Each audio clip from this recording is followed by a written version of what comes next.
Welcome to the Pitchwerks podcast. I'm Scot MacTaggart. Over the last 20 years, I've been a sales rep, a marketer, a manager, an executive, a consultant, and an advisor.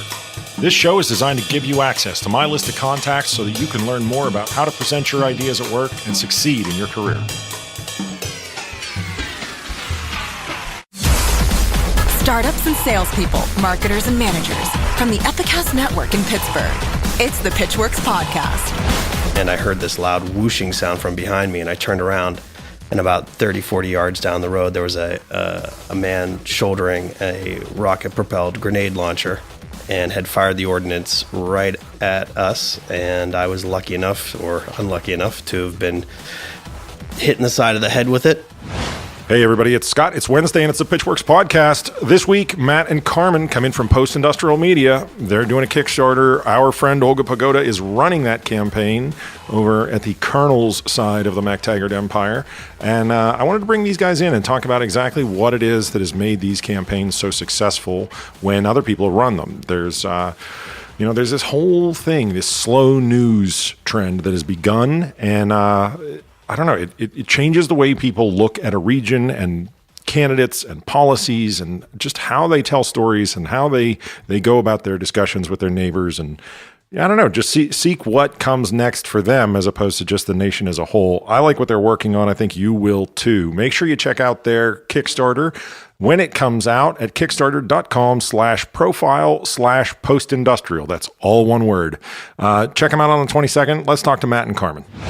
All right, so now we've got the guys from Postindustrial here in the Epicast studios, and you guys don't understand like what it takes for me to drag two people in at the same time. I'm used to just one person, and I just drill deep into their psyches. Matt Stroud, Carmen Gentile, how are you? Wonderful. How you doing? I'm doing what I can with what I got, man. So Postindustrial, Matt, I've got you as CEO and executive editor. Correct. All right. Carmen, that makes you editor at large, am I right? That is right. It's almost like I asked you before the show started. Tell me what Postindustrial is. Let's get everybody started with that. Postindustrial is a media company built around producing journalism about the heroes and villains of post-industrial America. I like that. Yeah, we do too. We're starting in Pittsburgh, but the goal is to create kind of a regional magazine that starts in Pittsburgh and then gradually expands to the other cities in post-industrial America. That's interesting that you use the phrase heroes and villains. It definitely brings us a sense of intrigue. Like, it makes me want to read it.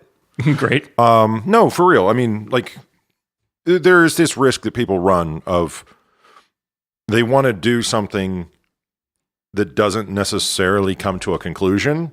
And I think sometimes when I read something and it intentionally forces a lot of times turns into false equivalence. It turns into I'm intentionally not drawing a conclusion. Am I right in assuming that that's what you're going to do is actually help people draw conclusions with some sort of point of view? I mean, we're reporters. We've been reporters for years and years and years. So we feel like we have enough background and enough ability to actually report out stories to their conclusions, like you say. A typical way to approach a story is to ask both side questions and then kind of leave it there. And, you describe that. That normally doesn't cut it for us when we're reporting. Mm-hmm. We are old enough, we have done this for long enough time that we're able to make conclusions and report out stories to as close to the end as possible. Right. And so I would like to say that we're not biased, but we are also... That's a tricky word. It is a tricky word, but we're also not blind to, what we perceive as truth. So we try to do that with every piece of reporting that we do. Okay, so you come with a point of view. Whose point of view are you coming from? We are coming from the point of view of all kinds of people that make up what we call post-industrial America. Post-industrial America, in our estimation, is a combination of what is typically known as the Rust Belt and Greater Appalachia. Okay. So we see folks from all walks, socioeconomic, and there are new arrivals to the region. People have been here for generations.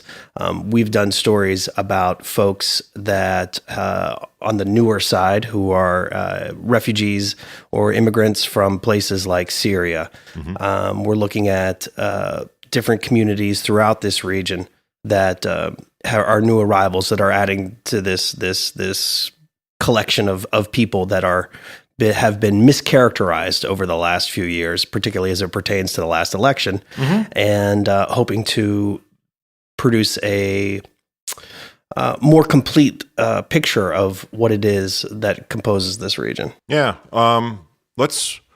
So Western Pennsylvania's in it.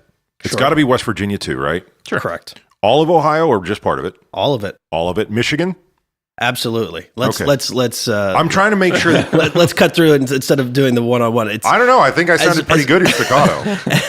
As we see it, it is the western reaches of post-industrial America is as far as St. Louis, as far east as Philadelphia and Baltimore, as far south as Birmingham, Alabama, and as far north as, say, upstate New York and Minnesota, Wisconsin. This is post-industrial America. It's bigger than I thought in terms of definition. That's why the staccato, because I honestly didn't think that it would be as much of a region as you're talking about. Now, that presents a problem in the fact that everybody within that needs to be, just like everything else, like they feel as though they need to be subdivided. Sure. If only just because they root for a different football team sometimes, right? Like that Ohio border between Pennsylvania and Ohio has been weird. So do you feel like sometimes they don't feel as though they have a lot in common? Sure, sometimes, but they do have a lot of common in a lot of ways, and particularly now. We really started thinking about an audience here. I'm a reporter. One of my previous jobs was working with Bloomberg, so I looked at a lot of data. I was looking at census data, and I was looking at census data about millennials, about people who were moving to different cities between 2010 and 2015 and where they were deciding to move.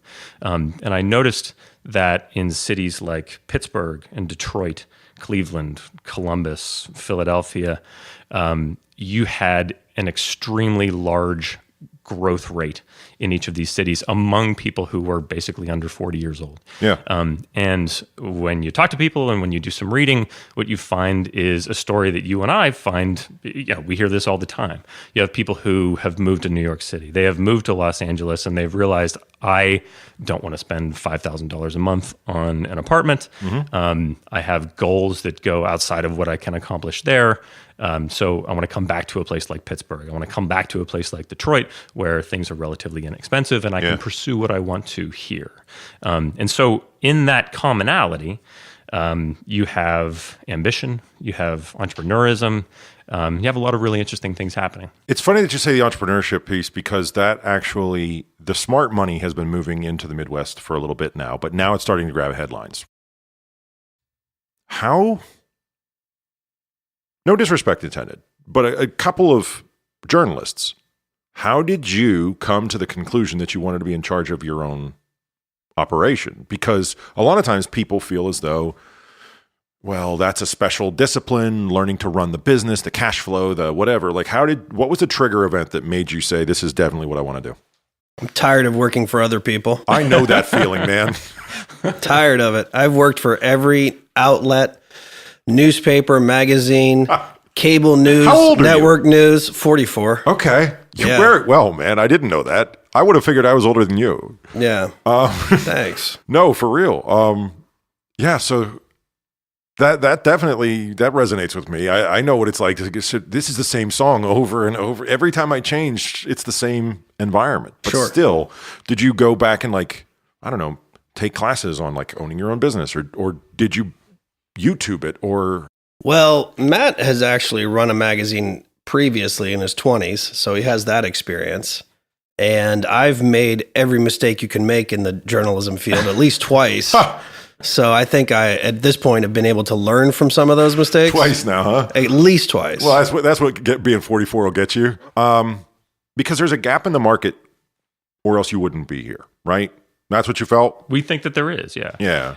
So the gap that we saw, we started the conversation a little bit before the 2016 election, but the same concept came right around then.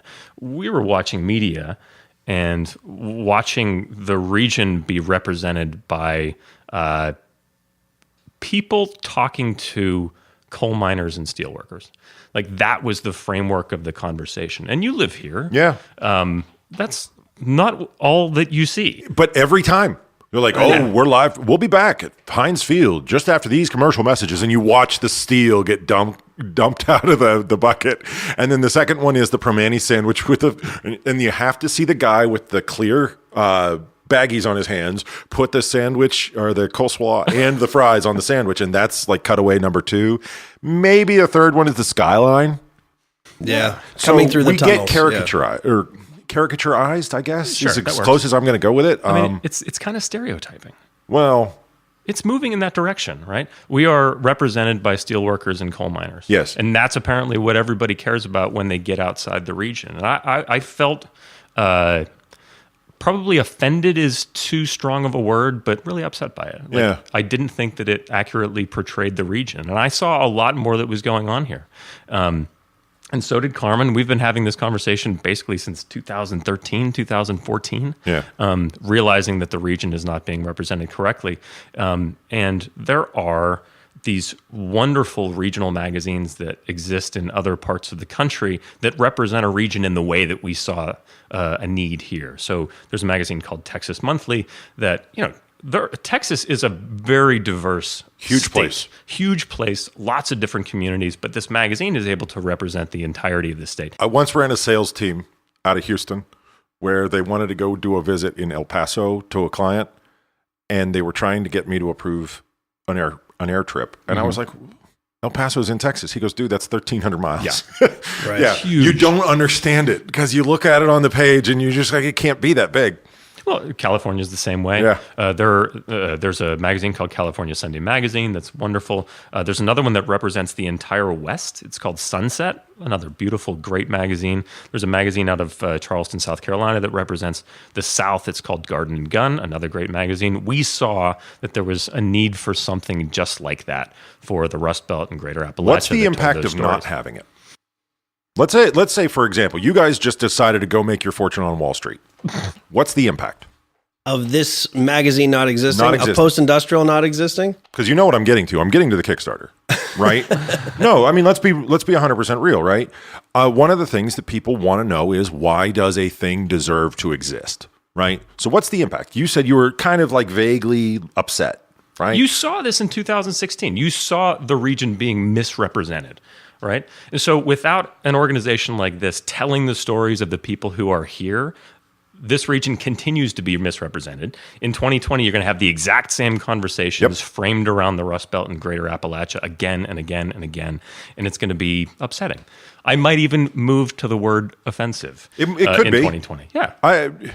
I reach for something else here. I reach for the thing that we now have to talk very seriously about policy impact. We say journalism instead of research. And I'm not 100% certain why there's that bifurcation of the language, right? Because when you say journalism, people think business. People think it's the ad sales. Like, you're an ad salesman, right? Carmen, I'm sorry. Never mind the fact that you're like a successful author and you've been on every agency that you listed a minute ago. You sell ads, right? That's what they think when you say journalist right now. That's the temperature, in my view, which doesn't prove anything because it's just me. But still, when you say research, when you're talking to people about like knowing before you speak, that's the value of journalism. And I think some people get that. Some people think it's sacred. And some people think it's BuzzFeed. Sure. Is that a fair statement? Yeah, I think so. Yeah. Coloring that in feels like a really important thing. Yeah. Part of the value of journalism is it points to who people actually are. Yeah. Like, when you say the differentiation between research and journalism, the way that I think about that is I think of it as looking at data and trying to analyze data versus using that data to tell stories about people who actually exist and who are going through hard times or are going through very successful times. Yeah. And through pure research, you're not going to get those individual stories and you're not going to understand what those folks are going through. And that's what we're trying to do. And we have the backgrounds that we do. So we can pull research. We do data journalism. See, I think you're narrower on the word research than I am right now, though. I'm saying that for me, it's a way for me to know about a thing without personally going and visiting it. Sure. Right? So I can, from my use, it's research. I understand from your chair, research means something different. Yeah. But I don't want to vote for the wrong person. It's a very humble goal, I realize, right? But I don't want to vote for the wrong person. I don't want to back the wrong thing in a referendum. I don't want to put my money behind somebody that doesn't need it. And the only way I can do that is if people like you are actually visiting these places and then telling me what you find when you get there, and I can trust your conclusion. That is when I say I feel it's sacred, that's why I feel that way. Yeah, we feel the exact same way. Yeah. And with powerful journalism, you will make the right decision. You will have all of the correct information at your fingertips. And without it, you really won't. The goal is to tell the whole story. Yeah. And, to give you an example, there was a story that came out in December. This is actually prior to us actually producing any regular content. Yeah. There was a girl, I'm forgetting the name of the school district. In Bridgeville? No, but close. So the Syrian girl, she's a refugee. She's in a high school, and a video emerges of her being attacked in a bathroom. Wow. Yeah, it was a big story. It went viral. Yeah. And all you got from that story and that viral content was this video of this girl being harassed in a bathroom. Yeah. And that was enough to go around the internet and get millions and millions of views. So that's a perfect example of what we see as an opportunity for a post-industrial story. Okay. So we see that video. We see that it's happening in the region. Yeah. Carmen's been doing international reporting forever. So refugees, he has contacts in many refugee communities. He's like, this is a story we really need to get into. So we have to get it in touch with this girl, and talk with her. And we realized as we were searching around the web that nobody had done this. Really? Nobody Not had one. nobody had actually had a conversation with this girl. Okay, so we're back to the gap in the market. The gap in Absolutely. the market is big enough to drive a truck through because Absolutely. not one person contacted the subject of something that apparently millions of people saw was worth a part of their day. And we're talking, this story went internationally. I believe it, right. HuffPo, everybody picked this story up. Not one person talked to him. So Maria Rose, a reporter who's working with us, she comes into an editorial meeting with us, and she says, hey, I was at a coffee shop last week, and I met somebody who knows this girl. There you go. There you go. And so over the course of, a month, Maria and others on staff, we get in touch with her, develop relationships with people around her, and then finally sit her down and actually tell her story. Yeah. So that story took about a month to pull together. And the eventual story that we ended up putting out was, north of 2,000 words. It's a long story. Yep. Comes with an audio segment along with it, comes with photography, but it tells the entire story of what's happening with that situation and who this girl is. And I encourage you to read it at postindustrial.com. But that is an example of what we are trying to do. We're trying to tell the full story. The president just said that everyone loves it when you attack the press. That's true. Maybe there's data here, maybe there isn't, but seems to strongly think that attacking journalism is working for him. Number one, is he right? Number two, why? It is unfortunately working for him. Yeah. There seems to be less faith in the mainstream news media now than in recent years, but there still remains a foundation of hardworking people that are trying to dig out good stories. Yeah. And that's what we're trying to do. This is not about doing quick hit journalism. Yeah. I like what Axios does, but it has nothing to do with what we do. Right. We are looking into the region and trying to tell stories like the story of that Syrian girl that others are ignoring, that draw attention to greater problems in the region, such as discrimination, racism, the difficulties that new arrivals face when coming here, and the misunderstanding of a new culture. Mm-hmm. Those stories are part and parcel of what we do. The president is focused on media that is focused on him. Yes. Right. And we are in the fortunate position that we don't have to be focused on him. We don't have to be focused on the administration. Yeah, you're one of the few, right? It seems like everybody is trying to get clicks out of just the use of the name and the use of the conflict associated with that. It's true. But what's interesting is that when the president was elected, you had a lot of hand-wringing among news media types, people who think about the news media, and talking about how they should approach the president, and how they should approach covering him. And a lot of that discussion surrounded this idea that when Donald Trump makes a false statement, or when he says something that hedges a little bit around the truth or whatever, that rather than leading with what the president said, you should report on the thing that he's actually talking about. Yes. Present the truth first, and then, if it's necessary, talk about what the tweet said later on. Right. All right, change subject. So both of you have written books, right? And that's a different process than writing for any type of news, I have to believe, right? How much of that book writing experience now gets translated into post-industrial? I mean, both of our books come from news events. Yes, right. Yours Carmen's is the Thin Blue Lie, right? Yeah. And Carmen, you are blindsided by the Taliban. Now available on Amazon in both cases. Thank by the you way. very much. Absolutely. Thank you. So my book started. There was a lot of discussion about body cameras. Actually, before Ferguson happened, there were companies that were trying to place body cameras on police officers, and we're really working hard to sell this idea. Yeah. And I was working for a technology website called TheVerge.com at the time, and got a press release from this company called Taser International saying like, hey, we've got this new idea for a body camera. And so I went out there and, heard their spiel about body cameras and talked to people from the ACLU about how body cameras were going to be this wonderful thing.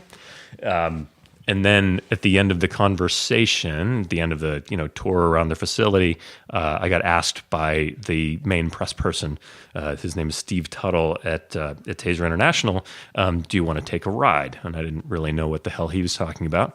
And he basically clarified it for me. He said, do you want to get tased? Do you want me to shoot you with a taser? Obviously, yes. Obviously, yes. And my initial reaction was probably not.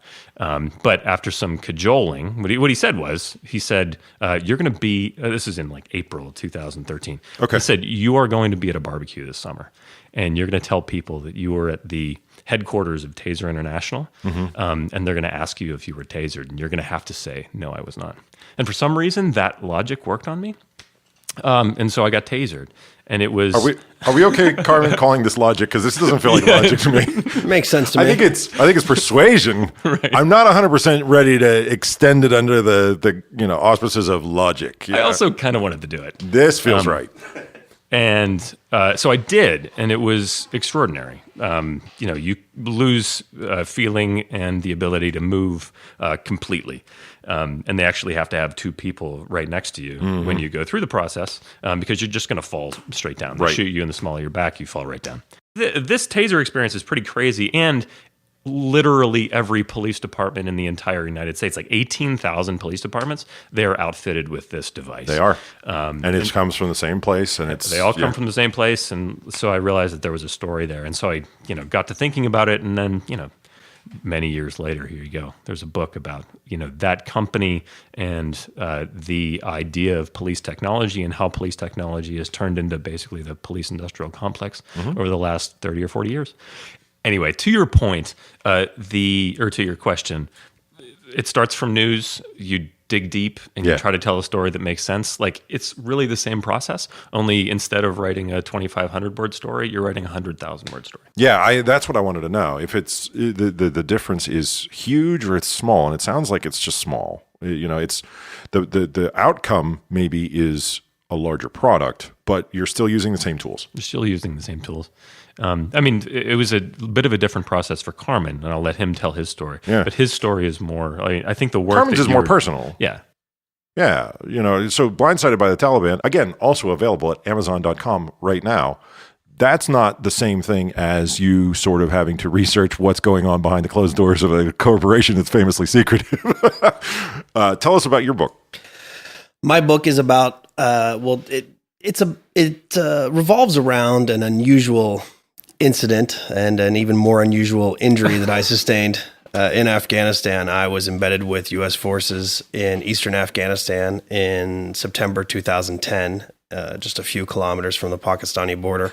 We were walking through a small village and talking to some young men, and sitting on the side of the road, and I heard this loud whooshing sound from behind me, and I turned around, and about 30, 40 yards down the road, there was a man shouldering a rocket-propelled grenade launcher and had fired the ordnance right at us. And I was lucky enough, or unlucky enough, to have been hit in the side of the head with it. How in the world did you start with Lucky? Lucky. I heard all of that, and the only thing I want to ask you is about why Lucky went first. Because I'm lucky to be here, because something that can cripple a 16-ton armored vehicle was hit me in the side of the head and didn't kill me. He got shot in the face with a rocket, is what he just told you. And he said Lucky first. And he said Lucky first. Man, that must have been a sweet book deal. That's all I'm saying. Oh, man. Not really. Not really. Not really is my favorite answer I've gotten in a while. You guys know your way around writing. Now, all of a sudden, we're in the Kickstarter business, right? And we're in it together, Yep. right? So if I back this Kickstarter, what am I supporting? What am I actually paying for with my money? I mean, I realize I get a reward, for backing it, but where does the money go? You are getting journalism about this region that you will not get anywhere else. And that specifically means you are getting a print publication that does not exist, that's going to be distributed to tens of thousands of people throughout the region, Nice. whether or not they have access to the internet or not, which is something that we're very much is very important to us. That is interesting. Yeah. So you're going to get that, and you're also going to get coverage of this region that you will not get anywhere else in the country. All right. So I have to ask, because I've seen some of these campaigns before, do you feel stronger because it seems like there's a trend that media is being supported at the grassroots level through Kickstarters and things like that? Yeah, if you follow Kickstarter, there have been several recent campaigns that have gotten a lot of support, and it's for this kind of journalism. Yeah. One that I bring up all the time is one out of the UK. It's out of London. It's called Tortoise, and the concept behind that outlet is slow news, is how they put it. And it's very similar to what we're trying to do. We're trying to make sure that stories get told in depth and in the right way, and without cursory treatment. And Yeah, this slow news thing, I don't know. I don't know that I'm in love with that term from a marketing perspective. It's terrible. Is it? it's pretty terrible. Okay, I'm glad, because from the outside it feels terrible too. But the idea is there. Like the premise behind what they're talking about is good. And I think we should call similar to ours. what we're doing. I think we should call ours farm to table news. Farm to table news, artisanal news. Artisanal, absolutely. How much did Tortoise raise? Oh, I think in Six dollars, figures, yeah? In dollars, it was like $750,000. Yeah, because there was a couple of them that yeah. did big money. Yeah. And looking at that, that's market validation. Just going back to like the types of interviews I normally do in this room with tech startups and those kinds of things. One of the first things you look for is, are customers ready for this? And you look by sort of putting an initial pitch out there on the table and seeing whether or not people snap it up, right? So you're kind of encouraged by that. If the other campaigns, are any indication, right? What's your goal?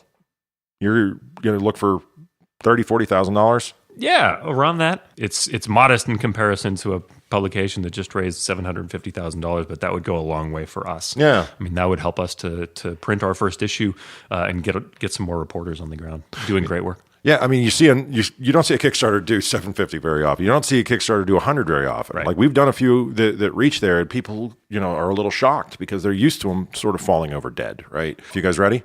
I'm ready. I'm ready. All right, let's do this thing. Thanks for coming in, guys. Thanks. Thank you. All right, that's all the time we've got. Thanks to Matt and Carmen from Postindustrial. Check out their Kickstarter over at kickstarter.com/profiles/postindustrial. No spaces, no dashes, no nothing. And, wish them all the best. Make sure you check them out at postindustrial.com if you want a sample of what they're working on already. I like these guys. I like what they're working on. I like the idea of getting the entire story. And, yeah, maybe they don't do a six-figure, giant $600,000, $700,000 raise, but it'd be nice if they could get to that $30,000 range that they're looking for, and just be able to invest in proper reporting, proper storytelling, and maybe have a positive influence on policy and voting and, the kinds of things that we use news for. So we're going to make another show. Catch you next Wednesday. Talk to you then. The Pitchwerks podcast comes to you from Pittsburgh, Pennsylvania, a production of the Epicast Network and MacTaggart, LLC. Engineering and production by Buzzy Torek and Nick Miller. For more information, show feedback, and ad sales, visit pitchwerks.com. pitchwerks.com. On social media, find and follow the show on Twitter, LinkedIn, Facebook, and Instagram using that same brand name, pitchwerks.